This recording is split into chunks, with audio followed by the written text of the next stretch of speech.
किताबों की दुनिया में आपका अभिनंदन है। दोस्तों, डॉक्टर जोसेफ मर्फी की रचनाओं पर आधारित आपके अवचेतन मन की शक्ति, जिसका मूल वर्जन अंग्रेजी में the power of your subconscious mind है, इसे जिम जेनसन ने कुशलता और बुद्धिमत्ता से पुनः संपादित किया है। यह पुस्तक हर आयु वर्ग के लोगों के लिए है, जिन्हें एक 12 वर्ष के बच्चे से लेकर उसके बूढ़े दादाजी तक सभी समझ सकते हैं और आसानी से व्यवहार में ला सकते हैं। नमस्कार, मेरा नाम है महेश जायसवाल। इस पुस्तक के सभी अध्याय इस ऑडियो बुक के माध्यम से आपके समक्ष प्रस्तुत कर रहा हूं। अध्याय 1, आपके भीतर छिपा खजाना। आपके आसपास अथाह संपदा बिखरी पड़ी है। यदि आप अपने मन की आंखें खोलकर अपने अंदर छिपी इस अथाह संपदा को, अपने भीतर के खजाने को मन भर देख पाए, आपके भीतर ही सोने की खदान है, जिसमें से आप चाहे जितना सोना निकाल सकते हैं और उसके द्वारा भव्य, आनंदित और साधन संपन्न जीवन बिता सकते हैं।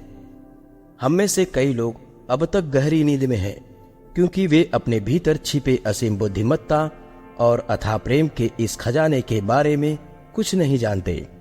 इस खजाने से आप जो भी चाहते हैं आसानी से पा सकते हैं। एक चुंबक का टुकड़ा अपने वजन से 20 गुना ज्यादा भार उठा सकता है, मगर यदि इस चुंबक की चुंबकीय शक्ति को नष्ट कर दिया जाए तो वह एक पंख सी हल्की वस्तु को भी नहीं उठा सकता। इसी तरह दुनिया में 2 तरह के लोग होते हैं। कुछ लोग चुंबकीय व्यक्तित्व के होते हैं। वे आत्मविश्वास और सकारात्मकता से भरे हुए होते हैं।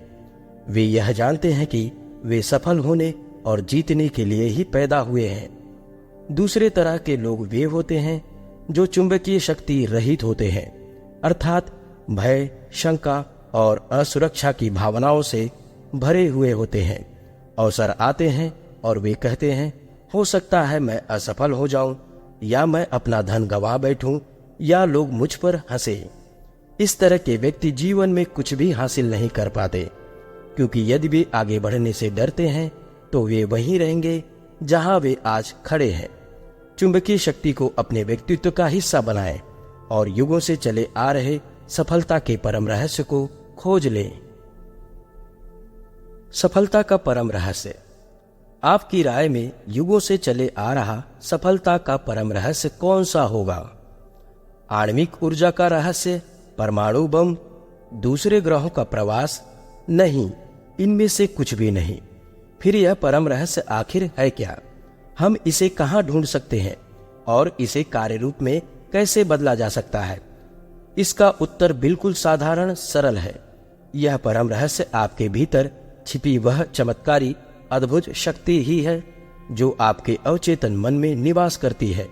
वह अंतिम स्थान जहां अधिकतर लोग इसे प्राप्त करना चाहते हैं। आपके अवचेतन की अद्भुत शक्ति। आप अपने अवचेतन मन की शक्ति से संपर्क साधने और उस शक्ति को अपने शरीर में प्रवाहित करने की विधि को सीखकर अपने जीवन को ज्यादा शक्ति, संपत्ति, स्वास्थ्य, खुशी और आनंद से भरपूर बना सकते हैं। आपको इस शक्ति को अन्य कहीं से प्राप्त नहीं करना है। यह शक्ति तो आपके अंदर उपस्थित है, मगर आप यह सीखना चाहते हैं कि इस शक्ति का उपयोग किस तरह किया जाए। आप इस शक्ति को समझना चाहते हैं ताकि जीवन के हर क्षेत्र में इसका उपयोग किया जा सके।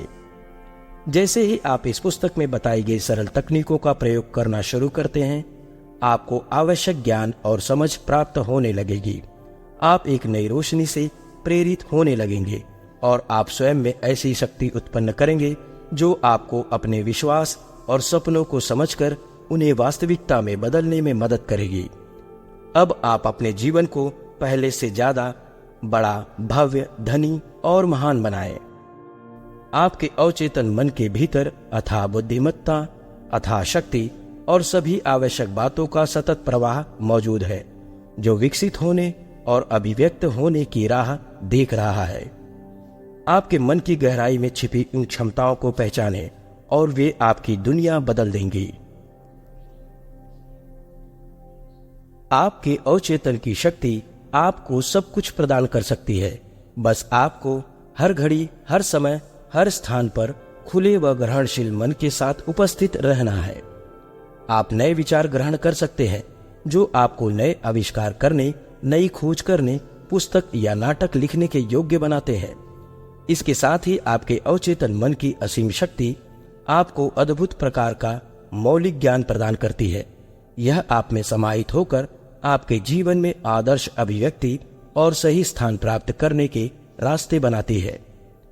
अपने अवचेतन मन की बुद्धिमानी के द्वारा आप सही साथी, व्यापार में सही भागीदारी को अपनी ओर आकर्षित कर सकते हैं। यह आपके घर के लिए सही खरीदार भी खोज सकती है और आपको धन प्रदान कर सकती है। आपको धन की दृष्टि से स्वतंत्र बना सकती है, जिससे आप अपनी इच्छा अनुसार काम कर सकते हैं। यह आपका अधिकार है कि आप अपने अंदर छिपे इन विचारों, भावनाओं तथा प्रेम, शक्ति और सुंदरता की शक्ति की खोज करें। अदृश्य ही सही, यह शक्ति सर्वव्यापी है। अपने अवचेतन मन की सहायता से आप हर समस्या का हल खोज सकते हैं, हर प्रभाव के पीछे छिपे कारण को जान सकते हैं। चूंकि आप अपने भीतर छिपी शक्ति को बाहर ला चुके हैं, अतः आप सुरक्षित, बहुतायात भरे, आनंदमय और प्रभुत्व संपन्न रास्ते पर आगे बढ़ने के लिए इन शक्तियों का यथा योग्य उपयोग कर सकते हैं। मैंने अवचेतन मन की शक्ति द्वारा लोगों को लाचारी की अवस्था से बाहर असमर्थ, संपूर्ण, ताकतवर और महत्वपूर्ण बनकर दुनिया में सुख, स्वास्थ्य और आनंद का उपभोग करने के लिए जाते देखा है। आपके अवचेतन में एक चमत्कारी शक्ति बसती है जो परेशान दिमाग और टूटे हुए दिल का भी इलाज कर सकती है। यह मन की बंद कुठरियों के दरवाजे खोलकर आपको स्वतंत्र कर सकती है। यह आपको हर तरह के भौतिक और शारीरिक बंधन से स्वतंत्र कर सकती है। एक कार्यकारी आधार की आवश्यकता। किसी भी क्षेत्र में संतोषजनक प्रगति करना एक कार्यकारी आधार की अनुपस्थिति में असंभव है। यह कार्यकारी आधार सार्वभौमिक कार्यप्रणाली पर आधारित होना चाहिए। इस आधार के होने के बाद आप अपने अवचेतन मन को निर्देशित करने में दक्ष हो सकते हैं। आप इसकी शक्तियों का उपयोग इच्छित परिणामों की सही मात्रा में प्राप्ति के लिए कर सकते हैं। साथ ही इसके नियमों को जानने के बाद आप उन्हें किसी खास लक्ष्य को प्राप्त करने के लिए भी उपयोग में ले सकते हैं। आपके विचार फलीभूत होते हैं, उनका उत्तर आपको मिलता है, क्योंकि आपका अवचेतन मन स्वयं एक सिद्धांत है, नियम है। यहाँ सिद्धांत शब्द से मेरा आशय है वह तरीका जिसके अनुसार बातें घटती है। उदाहरण के लिए विद्युत धारा का नियम यह है कि वह कम क्षमता से ज्यादा क्षमता की ओर बहती है।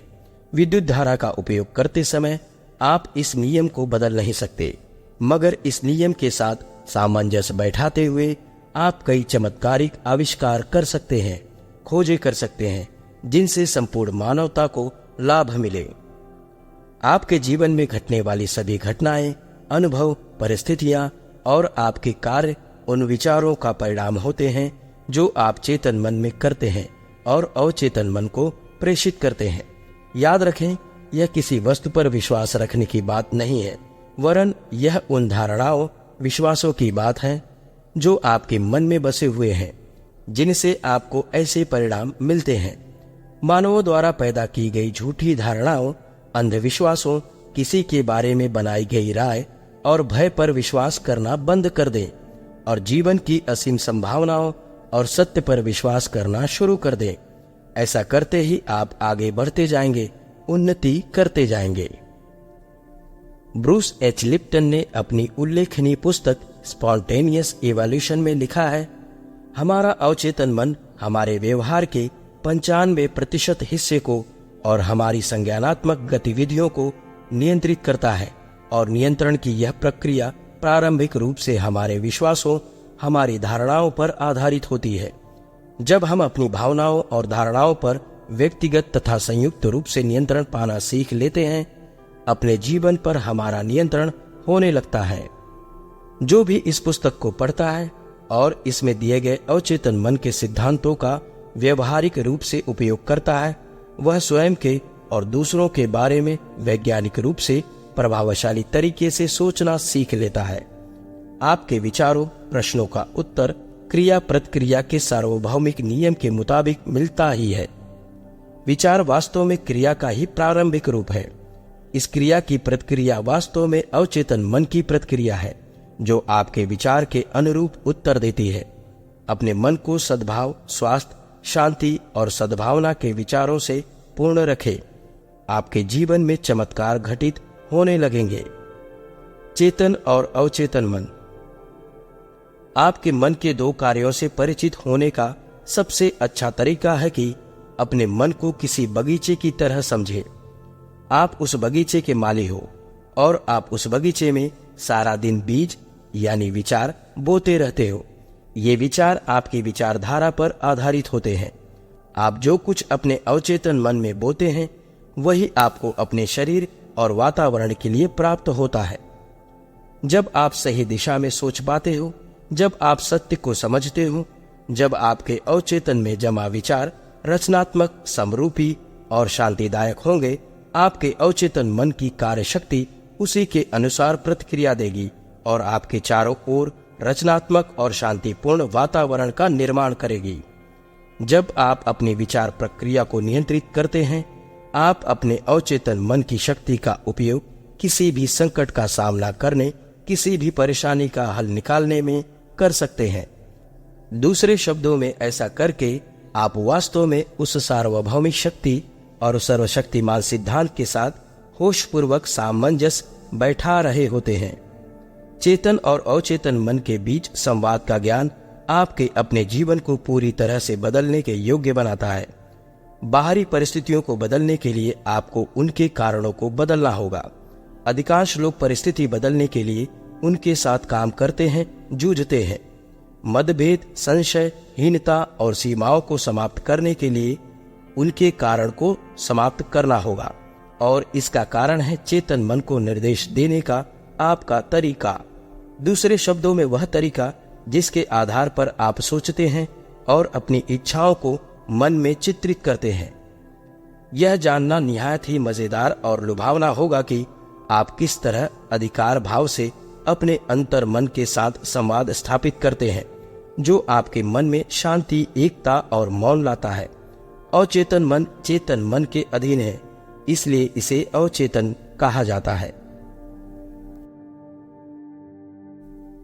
चेतन और अवचेतन मन के प्रमुख अंतर और उनके संचालन के तरीके।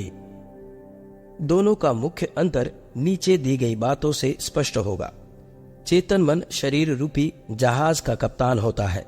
वह इंजन कक्ष में बैठे व्यक्तियों को सिग्नल देने और आगे बढ़ने के लिए निर्देशित करता है।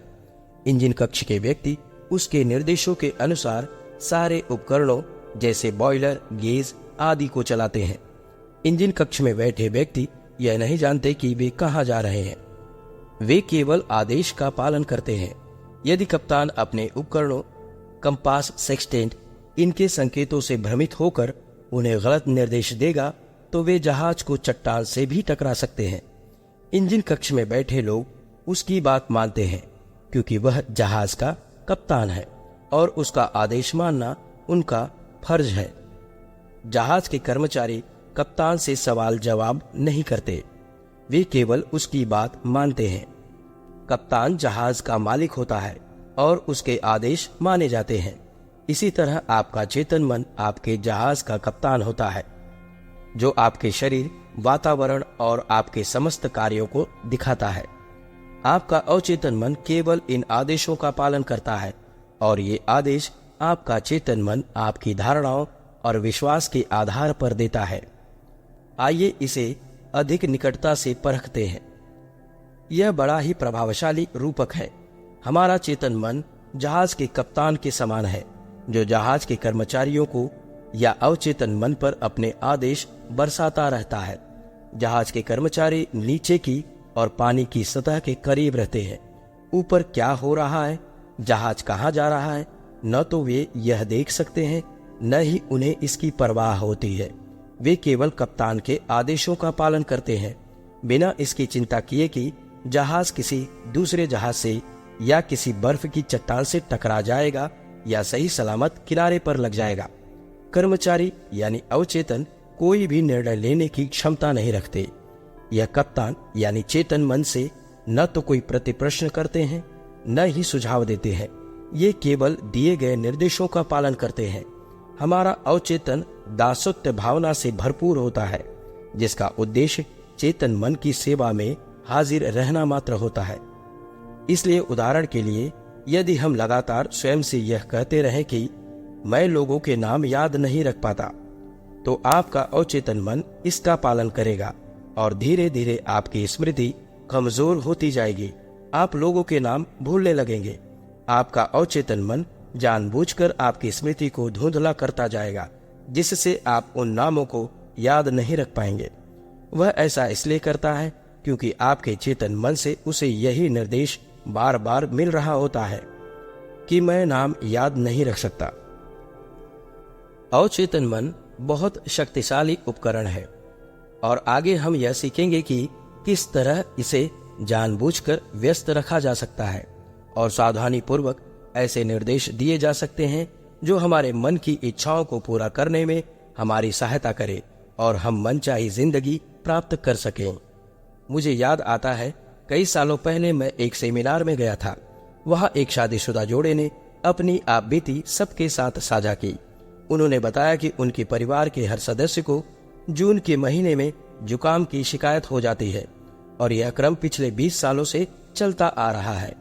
उन्होंने यह भी बताया कि किस तरह से जुकाम की यह घटना उनके परिवार के सेल्फ टॉक अर्थात स्वयं से संवाद का हिस्सा बन गई थी। वे अपने आप से कहते थे, जून में हमेशा मुझे जुकाम हो जाता है।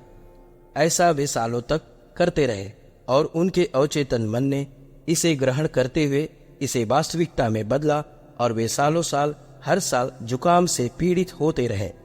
यदि उन्होंने इस चक्र को तोड़ना न चाहा होता तो यह उनके जिन्स का हिस्सा बन जाता और इसी तरह के परिणाम देता रहता। इस कहानी में मजेदार बात यह है कि इस पुस्तक में सिखाई गई तकनीकों का प्रयोग करके परिवार ने स्वसंवाद की दिशा बदलकर अपनी विचारधारा को बदला। 2 साल बाद मुझे उनका पत्र मिला, जिसमें उन्होंने मुझे सूचित किया था कि स्वसंवाद की दिशा बदलते ही उन्हें जुकाम से छुटकारा मिल गया है और पिछले 2 सालों से परिवार के किसी भी सदस्य को जुकाम नहीं हुआ, जबकि वे उसी शहर, उसी घर और उसी वातावरण में रह रहे हैं। हाँ, उन्होंने चेतन मन में बने अपने स्वास्थ्य के चित्र को पुनः बनाया है, जो जून के ही नहीं किसी भी महीने में जुकाम को उनके पास फटकने नहीं देता। जब आप लोगों से लगातार कहते हैं मैं उतना खर्च नहीं कर सकता, तो आपका अवचेतन मन इसे ऐसे ही ग्रहण करता है और इस बात का ध्यान रखता है कि आप कभी भी इस स्थिति में न आ पाओ कि मनचाही वस्तु को खरीदने पर होने वाले खर्च को बर्दाश्त कर सको। जब तक आप इस तरह की बातें कहते हैं कि मैं कार नहीं खरीद सकता, यूरोप घूमने नहीं जा सकता, नया घर नहीं खरीद सकता आदि, तो आपका अवचेतन मन आपके आदेश का पालन करेगा और आप जीवन भर इन वस्तुओं की कमी को महसूस करते रहेंगे।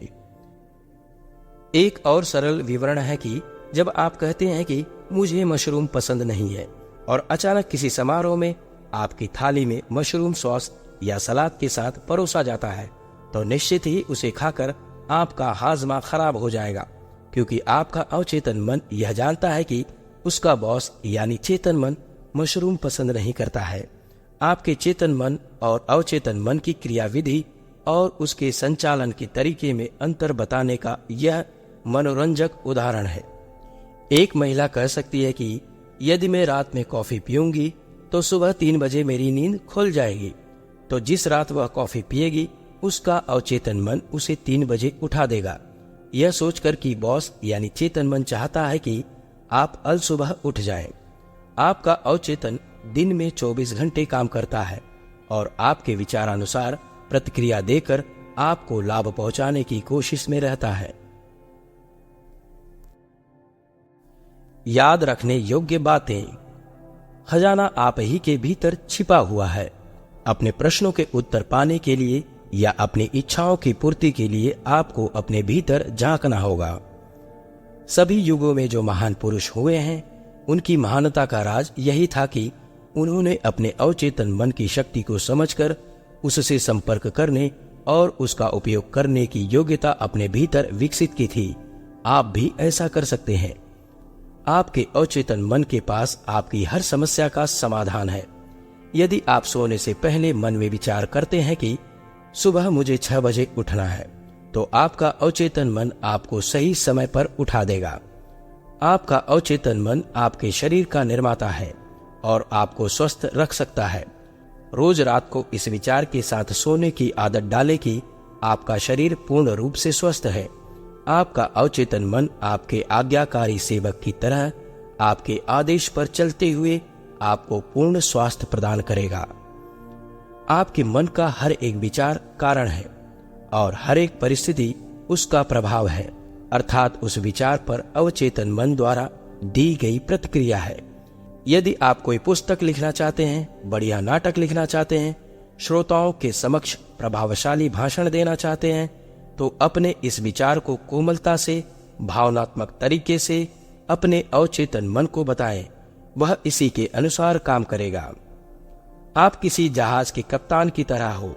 उसे अपने क्रू या कर्मचारियों को सही आदेश देना चाहिए और उसी तरह आपको भी अपने अवचेतन मन को सही आदेश देना चाहिए, जो आपके सभी अनुभवों को नियंत्रित और निर्देशित करता है।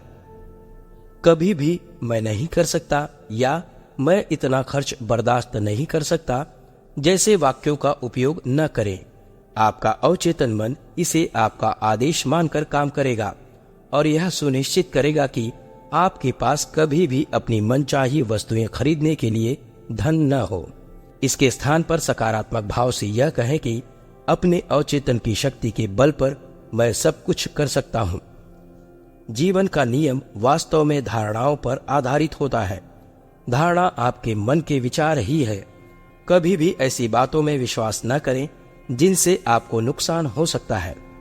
यह विश्वास रखें कि आपके अवचेतन मन की शक्ति आपको स्वास्थ्य सुधार करने, प्रेरणा देने, ताकतवर और समृद्ध बनने में मदद करेगी। अपने विचारों की दिशा बदलें और आप अपना भाग्य बदल सकते हैं। आइए अब सेल्फ टॉक या स्व संवाद की बात करते हैं। स्व संवाद वह सूक्ष्म ध्वनि है जो निरंतर आपके दिमाग में ध्वनित होती रहती है। अब आप पूछेंगे, कैसी सूक्ष्म ध्वनि? तो हम उसी ध्वनि के बारे में बात करने वाले हैं। जैसे आप ये शब्द पढ़ रहे हैं, आप इन्हें ग्रहण कर रहे हैं, स्वयं से इनके बारे में संवाद कर रहे हैं। आप इनसे सहमत या असहमत हो सकते हैं।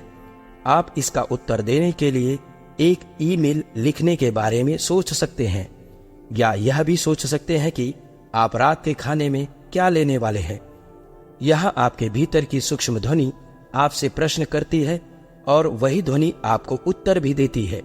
यह सचमुच अनोखा है और कई बार यह इस वार्तालाप में बहुत व्यस्त हो जाता है, मगर वह हमारा चेतन मन है जो इस वार्तालाप में लगा रहता है। और इस तरह के वार्तालाप करते समय यह ध्यान रखना चाहिए कि यह वार्तालाप हमारे अवचेतन मन को कुछ विचार, कुछ निर्देश दे रहा है।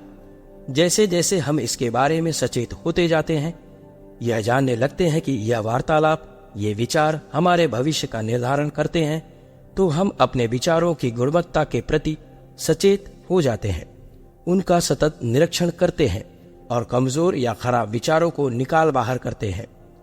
एक अच्छी बात यह है कि हम एक बार में केवल एक ही विचार पर केंद्रित रह सकते हैं, अतः हम आसानी से अपने विचारों पर नियंत्रण पा सकते हैं।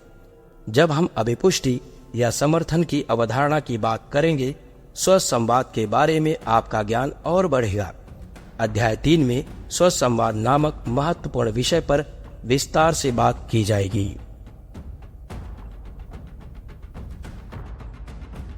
दोस्तों, अगर आपको यह ऑडियो बुक अच्छी लगी हो तो कृपया सब्सक्राइब करना ना भूलें और यदि आपको यह पसंद आई हो तो लाइक और कमेंट जरूर करें और ऐसे ही नए ऑडियो बुक के लिए बेल आइकन भी दबाएं और अपने दोस्तों के साथ शेयर भी करें। मिलते हैं अगले ऑडियो बुक में अपने नए अध्यायों के साथ। तब तक के लिए अपना ख्याल रखें, खुश रहें। सी यू, थैंक यू।